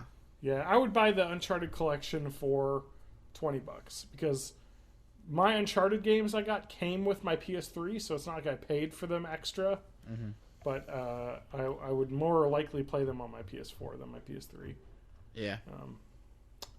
So that's cool. I don't have much to say because I never really got way into that series, but I liked 1 and 2. Adam. Yeah. Total War Warhammer is coming out. Yeah. Remember the Total War series? Yeah, I'm not much from. Really? Too RTS-y. I don't know. I played a ton of the Total War games, like way back when, like Total War 2 and medieval Total War 2 I played a lot of, like way back in the day on my parents' old computer. Mm-hmm. But this is like Total War, but set in the Warhammer, not the 40K. Yeah. But like the orcs and the greenskins and trolls and spiders, and that sounds kind of cool. I have no doubt that's like massive map with like massive army combat, but like in a fantasy setting. Sounds really cool. Like Total War, Lord of the Rings should happen. Like holy shit, that'd be awesome. But you know, Warhammer's kind of the first step. I don't know. That's coming out. Just wanted to mention it. If you're into that kind of thing. But then next week we'll talk about May's games, of which there are some big deals coming out. Yes, definitely. There's we got Mirror's Edge, Doom, Battleborn, like a bunch of games that have been teased, you know, coming out. So, and then as we get further on, the games get much more globulous of their release dates because, yeah. Anyway, that's that. Do you have anything else to say before we're going? No, I don't think so. Okay. Let me just check the recording. It's saying an error occurred. I don't like that. Wow, that sounds terrible. No, it's fine. Good. It was with the live page, the live broadcast page. Okay. It's still recording. It just crashed the page. All right, Adam. What's your word for the week? Oh, I never gave you an adjective for the week. You got to come up with a word for a week. So let's just vamp for a quick 2 secs. Okay. I'll come up with an adjective for you for the week. All right. Okay. All right, I've got it for Adam. Uh-huh. Salacious Adam Ham. Oh, wow. Well, that's I'm saying an it. Adjective. What's wrong with Salacious? Salacious Crumb. Yeah, he's totally Jabba the Hutt's weird monkey thing. That's really flattering. Thanks. Salacious is lustful, lecherous. Oh, wow. Lascivious, lewd, prurient. Sorry, Adam. That's some good words there, actually. Prurient? Yeah. I like prurient. Prurient, yes. Vulgar, dirty, filthy. Mm-hmm. Anyway. Prurient is just having or encouraging an excessive interest in sexual matters. Fucking prurient. Prurient is like my favorite new word. It's a good one. All right, Adam, what's your word of the week? Scrumtrelescent. Scrumtrelescent. Is that an actual word? That is a word made real by Will Ferrell in his impression of James Lipton. Scrumtrelescent. Scrumtrelescent. Yes. Let's see. Let's get the definition of that from Urban Dictionary. Okay. So great that any other word employed would be woefully insufficient and would serve only to limit the sheer magnitude of the greatness intended as a descriptor. Yes. That's it. Scrumtrelescent. Scrumtrelescent. That's it. If you haven't seen his troll in Central Park, get it, watch it, put it in a lockbox for 1 year, then watch it again. This performance so scrumptious, I can barely move. Yep. That is all. That is all. All right. Well, thank you guys for tuning in this week. And Yeah. Adam, what's the website? The website is borninthE80s.net or 80spodcast.com. Yes, and I saw that borninthE80s.net was going to run out, so get on that. Oh, okay. Aren't you the one on top of borninthE80s.net? I don't recall getting anything about that, so... I got domain registration expires in 59 days, says my hosting service. Please contact That's the your hosting service. That's you. I do the domain. You do the hosting, I think. Would you shut the F up? The hosting service is telling me that the domain name expires, Adam. What? Please contact your current registrar, Enam Inc., to renew your domain before it expires. I don't fucking do shit from Enam Inc. I think you're talking about... That must be the 80s podcast one, because that's yours. No, Adam, I'm going to forward you the goddamn email that All right. literally says this. You're just like, you fucking IT people, Adam. You're just like, you don't know what you're talking about. And I'm reading it literally says, domain registration for borninthE80s.net expires in 59 days. I don't remember that company, though, getting anything from them. Well, Adam, you're the one that bought that, so figure it out. I say so. I sent you an email. Great. So please figure that out, or else our website loses its name, and that's a good name. that I don't Only lose. one of them. But that's the best one. Yeah, probably. It's the one I remember. Seriously, Adam, Who the renew fuck that is one. that? You did it. So you say. No, I know you did that. Yeah, I probably did. Because you set up a bunch of stuff on the website like a year ago. Yeah, more than that. Yeah, you least- transferred it over to a different thing. Maybe. I don't know. Enam That was a long Inc., time man. ago. I don't know. I don't remember. I got the same letter, and on fucking March 7th, 2015, saying Enam Inc. had it for another thing. Figure it out. All right. Well, I did not purchase that, so I'll probably figure that out then. no, Probably. you need to. Yeah, it's happening. Probably. No, I'm serious. Yeah, I know. Me too. No, you're not. I am. Okay, we'll figure it out, please. Yeah. That's all I ask of you. I I'll- edit the show and do everything. Can you at least get the domain name? I locked do up? everything. I provide my time. Your time, which Exactly. I also provide. My Oh, yeah. time Yeah. in triplicate. My time is precious. Is it more precious Precious. than my time? Totally. Oh, that's not very nice. Yeah. It's Well, also anyway. not true. Take care of that. Ham, listeners, you take care of yourselves, and we will catch you next week. All right. That's it.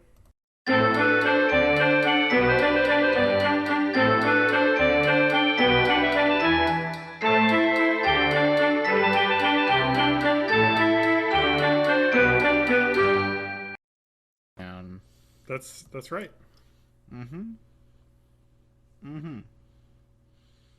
That is correct. Yeah, that's looking good. Good. All right, you got topics? Looks like we got plenty. I know. You mean we got plenty. You mean I got plenty. Yep. I mean, you got plenty. That's right. Adam, my computer's still crashing. Yeah, I heard. It's still going, huh? Mm-hmm. Let's look at the Windows reliability history on my control panel. I was good for... It crashed on the 8th, Monday, but then it didn't crash until today. I thought maybe it was that, but I'm getting hardware errors of the video card driver, so I hope it's just the video card. Yeah. So I may need to just buy a video card, and I will take this as my time to upgrade to a VR-ready video card. You know, just to future-proof the video card, because if I end up building another computer, I can put this card in it. You know, it'll be $300, but meh. Yeah. Whatever. I'll be future-proofed. So they got one on... Tom's Hardware recommends the GTX 970, and there's one on Zotac. Have you ever heard of that company before? No. Making video cards? Nope. Well, it has 206 reviews on Amazon, and it is 76% 5-star reviews, so apparently they make good shit. And it's like $30 cheaper than all the other ones. Although all the other ones have like 1,000 5-star reviews. Still, though, the ratio of 5-star reviews is high for this one. I also like that it's shorter than the other cards. Because, like... Adam, why does Asus have a GTX 970 that is 12 inches long? I wouldn't know. That's not going to fit in a lot of cases. No, but I mean, if you have a GTX 970, you're probably going to have a bigger case. Well, I understand bigger case, but I don't even know if that's going to fit in like an ATX mid-size case, I think which is pretty big. Like mine's a mid tower, and it's pretty big. I bet it would fit in that. Maybe, I don't know. No, it's the way that the I have a Corsair like 200 carbide like R, which is a really nice case, but the front is where the hard drives are, so it's gonna run out of space. So I'm gonna get the shorter card because I don't think it makes a difference. It's just maybe a little thicker, which is fine because I got room. Anyway, so I'll figure that out. Are you ready to start recording? Yeah. All right. Well, we're already recording, but Yeah, I saw. I got it. That was a god-awful noise, whatever that was. There's a Pepsi can going into a glass next to the microphone. You want to hear it again? No. I said it gently that time. Okay, 203. Wait, let me just make sure I have the notes up. All right, we're good. Welcome. Wait, no, let me do the clap. Podcast. Podcast. Adam, go.